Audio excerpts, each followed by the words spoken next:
You probably think retirement is the goal.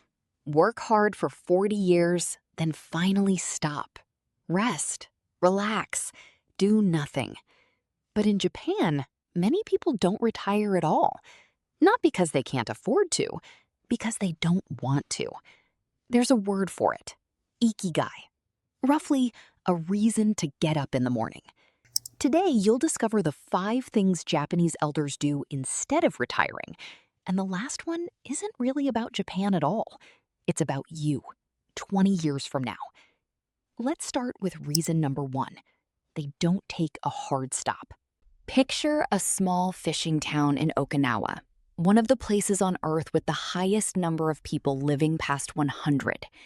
An old fisherman still goes out at dawn, not because he needs the money, but because the sea is where he feels most alive. A few streets over, a 90-year-old woman tends a small vegetable garden because her neighbors look forward to what she grows every week. When researchers ask people like this, "Why do you keep going?" they rarely mention diet or genetics. They mention their ikigai. In the West, we've built life around a finish line. Work until 65, then stop, and treat that stop like the reward. In Japan, especially in longevity hotspots like Okinawa, there usually isn't a hard stop at all. There's a slow shift. Full-time work becomes part-time. Part-time becomes helping out. Helping out becomes simply showing up. The goal was never do nothing. It was always stay useful, stay connected, stay curious. The shift to make: don't wait for some official finish line. Start trading full responsibilities for smaller ones now, on purpose, long before anyone forces you to.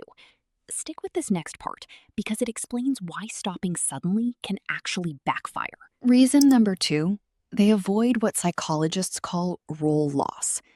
Think of a composite figure. Call him a retired engineer named Tom. For 30 years, his identity was built around what he did. He was the guy people called when something broke. Then, one Monday, that role was just gone. Nobody warned him how disorienting the silence would feel. That's role loss. When the roles that gave your life structure vanish overnight, your brain doesn't know what to do with all that empty time. Some people feel free for a while. Many feel invisible. And that's not just a mood problem. Multiple studies have linked sudden, complete retirement to higher risks of depression and cognitive decline, especially when nothing replaces the old routine. Some researchers point to a physical reason, too. A life with no structure and no demands can quietly keep stress hormones like cortisol elevated, the same response you'd expect from ongoing stress, not from rest. Actionable shift here: before you drop a role completely, replace it with a smaller version of itself. Don't go from manager to nothing. Go from manager to the person people still call for advice. Now, here's something most people miss completely, so pay attention here. Reason number 3, being needed, even in small ways, is the actual engine behind Ikigai. Ikigai isn't some grand, dramatic life purpose. It's not save the world. It's often small, almost embarrassingly small. Tending a garden, making tea for grandchildren, feeding the same stray cats on the same corner every morning. The size doesn't matter. What matters is that it's regular, and something depends on it, even a little. Humans are wired for that. Not needed in some heroic way, just needed enough that your absence would be noticed.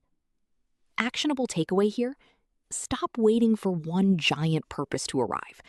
Look instead for something small and repeatable that helps someone else, even slightly. That's the whole mechanism.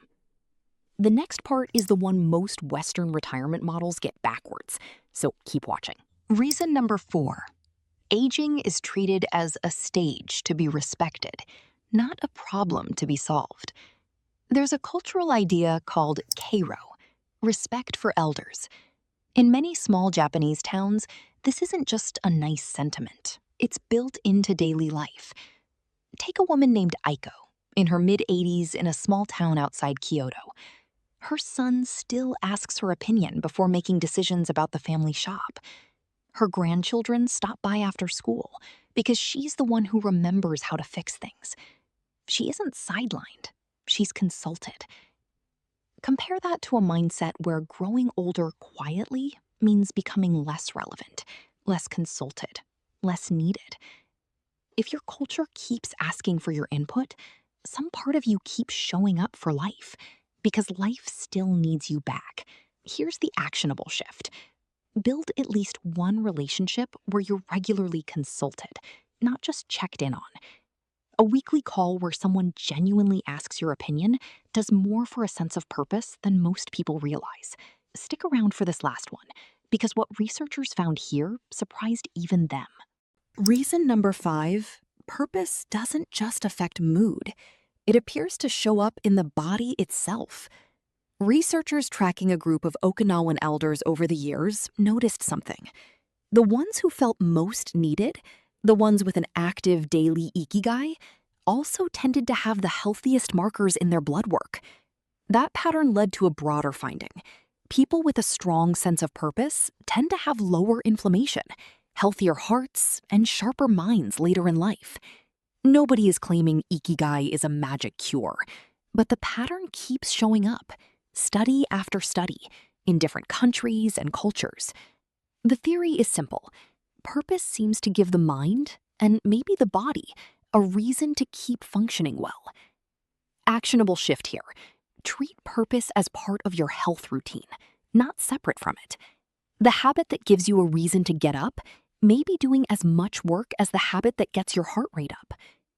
So how do you actually apply any of this if you're not 85 and living in Okinawa?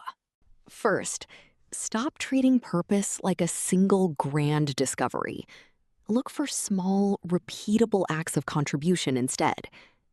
Second, resist the hard stop. Whatever retirement means for you, from a career, from parenting, from a long project, plan for a slow shift into something smaller but still active, not total stillness. Third, build relationships that expect you to show up. A weekly walk with a neighbor, a standing coffee date with an old friend. These small, repeated commitments create the structure that gives days meaning, with or without a job attached. The people in Okinawa who are still active at 90 didn't discover Ikigai in their 80s. They built it slowly, over decades, through small daily habits of contribution and connection. By the time retirement age arrived, they had nothing to retire from, because purpose was never tied to a job in the first place. So here's the real question this video was building toward. If you stopped working tomorrow, would you have something to wake up for? Not a job, a reason. If the honest answer is, I'm not sure, that's not a failure. That's just information. It means it's worth starting now, in some small way, long before the finish line ever shows up. Because the goal was never to stop. It was always to stay needed. If this gave you something to think about, tell me in the comments. What's one small thing that gives your day a sense of purpose right now? And if you want more videos like this on Japanese habits and mindset, subscribe and check out the next one in this series.